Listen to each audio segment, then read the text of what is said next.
नमस्कार शेतकरी मित्रांनो. आता आपल्याला 15 तारखेपासून ते 22 जून पाऊस सध्या आपल्या पेरण्या दरवर्षीच्या हिशोबाने होत असतात. तर आपण आज धन्वंतरी कंपनीचे RPS 76 आणि सॉईल गार्ड हे जबरदस्त रिझल्ट देणारे प्रॉडक्ट आहेत. आणि आज आपल्याला यावर्षी प्रत्येक शेतकऱ्यांनी एक काळजी घ्यायची की आपल्याला बीज प्रक्रिया केल्याशिवाय कुठलं बियाणे लावायचं नाही. मग तूर असून द्या, कापूस असून, सोयाबीन असून, मूग असून, जे बी आपल्याला खरीपाची पिकं आहेत त्याला RPS 76 आणि सॉईल गार्डची बियाणं तुम्ही कुठलं घ्या, पण RPS आणि 76ची जर बीज प्रयोग केली तर जागेवर आपलं 15% उत्पन्न वाढतं.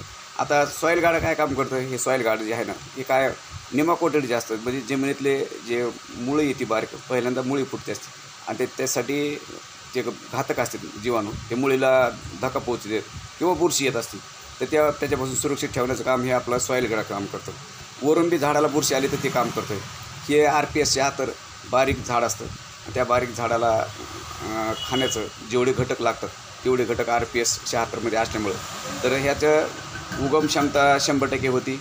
एक लेवल झाड निघण्याची तयारी होती आणि झाड जन्मताच बाळशेदार किंवा आपण त्याला जोमदार झाड म्हणतात.